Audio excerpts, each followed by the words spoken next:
Hello বন্ধুরা, তোমাদের সবাইকে স্বাগত জানাই @ফান ইংলিশ টিউটোরিয়াল 5905 চ্যানেলে। আমি খ্যাতি মুখার্জি, MA MPhil। আচ্ছা, তোমরা মাধ্যমিক পরীক্ষা দিতে যাচ্ছ, হ্যাঁ? সেখানে নিশ্চয়ই সমস্ত প্রশ্ন বা সমস্ত বিষয়ের প্রশ্নগুলো কিন্তু প্রশ্নর মতোই পাবে, একটা ছোট পেপার পাবে, সেখানে তার সঙ্গে একটা আলাদা খাতা পাবে।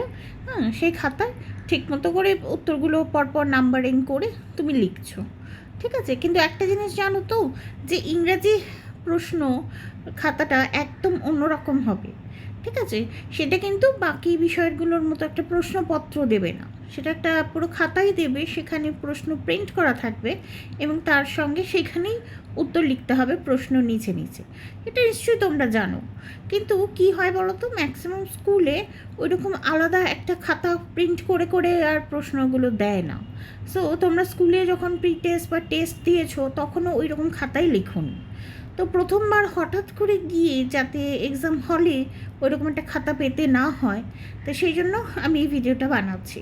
সেখানে তোমরা আগের বছরের 2023-এর এটা দেখে নাও, একদম 2023-এর প্রশ্নপত্রটা দেখে নিতে পারবে এবং কীভাবে প্রশ্নের উত্তরগুলো লিখতে হবে সেটাও এখানে থাকবে। আচ্ছা, এ দেখো,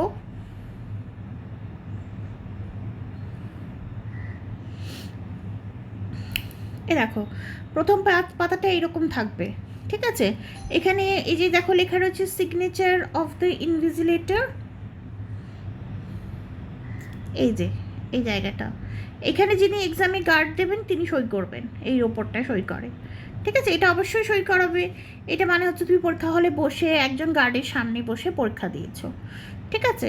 সেন্টার নিশ্চয়ই ওনারাই লিখে দেবেন বা তোমাদের হয়তো লিখতে বলে দেবেন। এ দেখো, এটা পরীক্ষা সেন্টার, ঠিক আছে? তোমাদের একটা করে কোড থাকবে, সেন্টার নাম বা কোড একটা করে থাকবে। আচ্ছা, ঠিক আছে, এইগুলো ছেড়ে দাও, তোমার কিচ্ছু দরকার নেই। তারপরে তুমি ভালো করে এটা দেখে নেবে 15 মিনিটসের শুধুমাত্র কোয়েশ্চেন পেপার পড়ার জন্য। তখন কিন্তু তুমি লিখতে পারবে না, শুধু 3 ঘন্টা দেবে লেখার জন্য। সেটা তুমি জানো, তোমার টাইমটা হচ্ছে 10টা AM থেকে 1টা PM অবধি, ঠিক আছে? এইটা তোমার লেখার টাইম। আচ্ছা, ফুল মার্কস তুমি জানো 90, এক্সটার্নাল স্টুডেন্টস 100। আচ্ছা, ভালো করে রোল নাম্বারটা লিখবে। রোল দেখবে একটা আলাদা লেখা রয়েছে, একদম অ্যাডমিট কার্ড দেখে দেখে ফিল আপ করবে, ঠিক আছে? অ্যাডমিট কার্ড দেখে দেখে। আচ্ছা, রোল এটা কাটাকাটি না করলে ভালো, এখানে রোল লিখবে, এখানে নাম্বার লিখবে। আচ্ছা, নাম লিখতে বলছে, অ্যাডমিট কার্ডে যেরকম লেখা আছে ঠিক সেই রকম লিখবে। আচ্ছা, রেজিস্ট্রেশন নাম্বারটাও তোমার রেজিস্ট্রেশন কার্ডে লেখা থাকবে, সার্টিফিকেটে, সেটা লিখবে, ঠিক আছে? আচ্ছা, এইখানে দেখো, এইখানে বলছে answer all the questions in the space provided. There is enough space for all the answers. However, extra sheets will be supplied by the invigilator if required. ঠিক আছে? আচ্ছা, যদি এক্সট্রা পেজ লাগে, মানে যদি ধরো তুমি কোথাও ভুল করো তখনই তোমার এক্সট্রা শিটটা লাগবে, নইলে কিন্তু অনেকটা করেই জায়গা দেওয়া থাকবে। আচ্ছা, দেখো স্পেলিং মিস্টেক, নোংরা করার জন্য, খারাপ হাতে লেখার জন্য মার্কস কাটা যাবে বলেছে। জেনারেলি কাটে না, যদি বেশি নাম্বার উঠতে থাকে তখন কাটবে। আচ্ছা, এখানে দেখে নাও, reading comprehension 20, unseen 20, grammar vocabulary 20, হ্যাঁ, রাইটিং 30, ঠিক আছে? এটা তো তোমার লাগছে না, ছেড়ে দাও, এগুলো আর কিচ্ছু দেখবে না, তুমি এই জায়গাটা ভালো করে ফিল আপ করবে, কোথাও যেন ভুল না হয়। আচ্ছা, চলে এসো, তারপর দেখো রিডিং কম্প্রিহেনশন তোমার দেবে, এই যে একদম এই আনসারের জায়গাটা দিয়ে দিয়েছে, এইখানে যে নম্বর দিয়ে দিয়ে উত্তরটা লিখবে, ঠিক আছে? এই যে এটা যেমন এলাহাবাদ, হ্যাঁ, তখন এখানে এরকম 2 নাম্বার দিয়ে তুমি লিখবে এলাহাবাদ, একদম দেখে দেখে লিখবে, ঠিক আছে? বড় করে ধ্যাবড়া করে লিখবে না, এখানে আমি এরমভাবে দেখাচ্ছি, সুন্দর করে পেন দিয়ে লিখবে, কাটাকুটি যেন না হয়। আগে টিক দিয়ে নেবে পেন্সিল দিয়ে, তারপরে, ঠিক আছে? আগে এরকম টিক দিয়ে নেবে পেন্সিল দিয়ে, তারপরে সেটা ভালো করে লিখতে পারবে।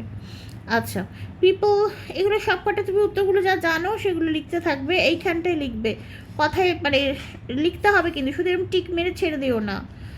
দেখো লিখে বলেছে রাইট দ্য কারেক্ট অল্টারনেটিভ, ঠিক আছে? রাইট লিখতে হবে, লিখতে হবে, কথায় লিখতে হবে, শুধু টিক দিলে হবে না, শুধু টিক দিলে হবে না। ঠিক আছে, এটা খেয়াল রাখবে। আচ্ছা, তারপরে এগুলো হয়ে গেল তোমার, 5টা দিয়েছে যেরকম থাকে। আচ্ছা, complete a sentence with information from the text. প্রথমে এই যে টেক্সটে না পেন্সিল দিয়ে দিয়ে দাগ দিয়ে নেবে, ঠিক আছে, পেন্সিল দিয়ে দিয়ে দাগ দিয়ে নেবে, এরকম যেখানে যেখানে তোমার মনে হবে পেন্সিল দিয়ে দাগ দিয়ে নেবে। তারপরে পেন দিয়ে এখানটায় লিখবে, এই যে জায়গা দিয়ে দিয়েছে। কাটাকুটি না হয় জানো, কাটাকুটি হলে সেই এক্সট্রা শিট নিয়ে লিখতে হবে বা এই ধারে কুটি কুটি করে লিখতে হবে, সেটা একদম ভালো লাগবে না, ঠিক আছে। আচ্ছা, এই যেরমভাবে লিখবে এইখানে। তারপরে দেখো স্টেটমেন্টের রিজন দিয়েছে, আগে উত্তরটা ভেবে নেবে, তারপর লেখো, কাটাকাটি একদম যেন না হয়। আচ্ছা, তারপরে এইখানে বলেছে কিন্তু দেখো পোয়েমে tick the right answer, right আনসারে টিক মারো। তখন তুমি শুধু এই গর্তগুলো এইখানে এরমভাবে এরমভাবে টিক মারবে, ঠিক আছে, যেটাই রাইট আনসার হবে সেটাই টিক মারবে। আচ্ছা, তারপরে বলেছে আনসার দ্য ফলোয়িং কোয়েশ্চেন্স, এটা আগে পেন্সিলে লিখে নেবে, আগে পেন্সিলে লিখে নেবে, পেন্সিলে, হ্যাঁ লিখে নেবে, লিখে নেবে মানে এইখানে লিখে নেবে, এই যে এইরকমভাবে একটু ছোট করে পেন্সিলে লিখে নেবে, পেন্সিল এখানে লিখে নেবে, তারপর এখানে পেন দিয়ে সুন্দর করে লিখবে। আচ্ছা, এটা হলো। তারপরে আনসিন, আনসিনে দেখো এমনি খাতায় উত্তর লেখা অনেক সোজা, এটা এমনভাবে একটা বই করে দেয় যে একটু ভুল হলেই খুব অসুবিধা হয়। যাই হোক, পার্সোনালি আমার এই ধরনের এক্সাম পেপার একদমই ভালো লাগে না, খাতায় লিখতে বেশি ভালো লাগে। আচ্ছা যাক, এখানে আবার হচ্ছে টিক, টিক মারতে হবে, ঠিক আছে, এগুলো যেটা যেটাই হবে সেটা সেটাই টিক মারবে, একদম পরিষ্কার করে এমনি এমনি করে টিক মারবে, এরম এরম এরম তবে এরম এরম এসব কিছু দেবেন না, ঠিক আছে, এই রকমভাবে টিক মারবে। এটা উঠে যাক, এই দেখো একদম পরিষ্কার করে করে টিক মারবে, যেটা রাইট আনসার মনে হবে। আচ্ছা, হয়ে গেল। আচ্ছা, এখানে তারপরে দেখো ট্রু ফলস লিখতে বলছে, এইখানটায় ট্রু ফলস লিখবে ভালো করে, ট্রু হলে ট্রু লিখবে, ফলস হলে ফলস লিখবে, এই বক্সটার মধ্যে লিখবে, ঠিক আছে, বক্সটার মধ্যে লিখবে ট্রু ফলসটা, ঠিক আছে। আচ্ছা, তো এটা হবে। তারপরে সাপোর্টিং সেন্টেন্স, যেটা আগে পেন্সিল দিয়ে এই যে আনসিন প্যাসেজে দাগ দিয়ে নেবে, আগে পেন্সিল দিয়ে আনসিন প্যাসেজে দাগ দিয়ে নেবে, এই যে, ঠিক আছে, আগে এরম এরম করে দাগ দিয়ে নেবে পেন্সিল দিয়ে, কোথা থেকে কোনটা হবে নাম কোয়েশ্চেনের নাম্বার দিয়ে দিয়ে করে নেবে, তারপরে সেটা সাপোর্টিং সেন্টেন্সটা লিখবে, কারণ সেই কাটাকুটি হলে আবার সাইডে এমনি এমনি এমনি করে লিখতে হবে, একদম ভালো লাগবে না। আচ্ছা, আনসার যেটা দিতে বলেছে সেটা দেবে। আচ্ছা,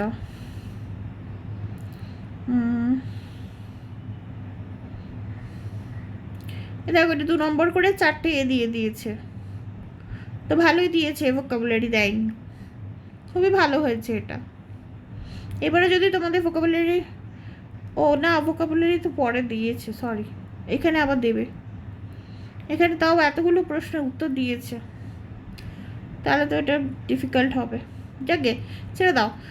গ্রামার অ্যান্ড ভোকাবুলারি, দেখো গ্রামারটা টুক করে পেন্সিল দিয়ে আগে করে নেবে, ভালো করে কোনটা হবে বসিয়ে বসিয়ে দেখে নেবে, তারপর পেন দিয়ে ভালো করে লিখবে। আচ্ছা, ডু ওয়াজ ডাইরেক্টেড, এগুলো ঠিক আছে, অনেকটা করে করে জায়গা দেওয়া আছে। চেঞ্জ দ্য ভয়েস, পেন্সিল দিয়ে আগে রাফ করে নেবে, সবসময় আগে রাফ ওয়ার্ক করে নেবে, ঠিক আছে। আচ্ছা, ফ্রেজাল ভার্ব লিখে নেবে। আচ্ছা, এই যে তারপরে ভোকাবুলারি দিয়েছে, এই যে এখানটা ভোকাবুলারি দিয়েছে, দেখো ভোকাব দিয়েছে এখানটা, সরি ভোকাব, ভোকাব দিয়েছে, এখানটা করতে হবে। আচ্ছা, এবার রাইটিংয়ের সময় কি করবে বলো তো, যদি পারো ভালো করে একটু মার্জিন টেনে নেবে, এই দেখো এখানে একটা স্যাম্পল মার্জিন আমি দিয়েছি, হ্যাঁ, রাইটিংয়ের পাতাগুলো মার্জিন টেনে নিও, হ্যাঁ, মার্জিন টেনে তারপরে সুন্দর করে লিখবে। আচ্ছা, অনেকটা করে জায়গা থাকবে, দেখো এখানে পেজ 11, তারপরে এই যে পেজ 12 একটা পুরো খালি, শুধু এইটুকু লেখার জন্য এতটা দিয়েছে, পেন্সিল দিয়ে আগে পয়েন্ট করে নেবে, এই যে সবকটাই লিখতে পারো তুমি, পেন্সিল দিয়ে পয়েন্ট করবে এবং সবকটা মার্জিন দেবে সুন্দর করে, এটাকে অনেকটা করে জায়গা দিয়েছে। আচ্ছা, প্যারাগ্রাফ, এই যে দেখো বাঁদিকে স্টেপল দেখতে পাচ্ছ, এখানে দুটো করে স্টেপল দিয়েছে, যদি চাও আরেকটা করে ভালো করে স্টেপল দেবে, খাতা শক্ত বাঁধাই হবে। অনেক সময় স্টেপল থেকে পাতাগুলো খুলে খুলে বেরিয়ে আসে, সেটা খেয়াল করবে এবং ভালো করে স্টেপলটা করবে। ঠিক আছে, একটা স্টেপলার নিয়ে যাবে। আচ্ছা, সমস্ত রাইটিংয়ের আগে পেন্সিল দিয়ে একটা করে পয়েন্টস করে নাও। রাইটিংয়ের পাতায় পারলে সুন্দর করে মার্জিন দেবে। নোটিস যখন লিখবে, এটা খুব ইম্পর্টেন্ট, নোটিস যখন লিখবে তখন আলাদা একটা বক্স আঁকবে, কিন্তু ওই মার্জিনটাকে ছেড়ে দেবে না, আলাদা একটা বক্স করবে। ঠিক আছে, মার্জিনটা কিন্তু কোনো বক্স নয়। আচ্ছা, রেজিস্ট্রেশন অ্যাডমিট ঠিক করে নিয়ে যাবে। আচ্ছা, অ্যাটেন্ডেন্স শিটে সই করবে মনে করে। ঠিক আছে, ওটা প্রমাণ যে তুমি পরীক্ষা দিয়েছো। আর যিনি গার্ড দেবেন তাকে দিয়ে খাতায় সই করাবে, মানে ও সই করতে আসবে, দেখবে সেটা প্রমাণ যে তুমি পরীক্ষা হলে বসে পরীক্ষা দিয়েছো, মানে তোমার পেপারটা অন্য কেউ লিখে জমা দিয়ে দেয়নি। ঠিক আছে, যদি ভিডিওটা ভালো লাগে please like share and subscribe করো। হ্যাঁ, আমার চ্যানেলের নাম @Fun English Tutorial 5905। ঠিক আছে, আর দেখো সাবস্ক্রাইব করলে অন্য ভিডিওগুলো তোমরা পেয়ে যাবে, মাধ্যমিক রিলেটেড অনেকগুলো ভিডিও আমি আপলোড করেছি। ঠিক আছে, তাহলে বাই, সবাইকে পরীক্ষার জন্য অনেক অনেক অল দ্য বেস্ট। ঠিক আছে, খুব ভালো করে পরীক্ষা দাও মন দিয়ে, আর একদম ভয় পাবে না, ভালো হবে পরীক্ষা। ঠিক আছে, বাই, তাহলে দেখা হচ্ছে পরের ভিডিওতে।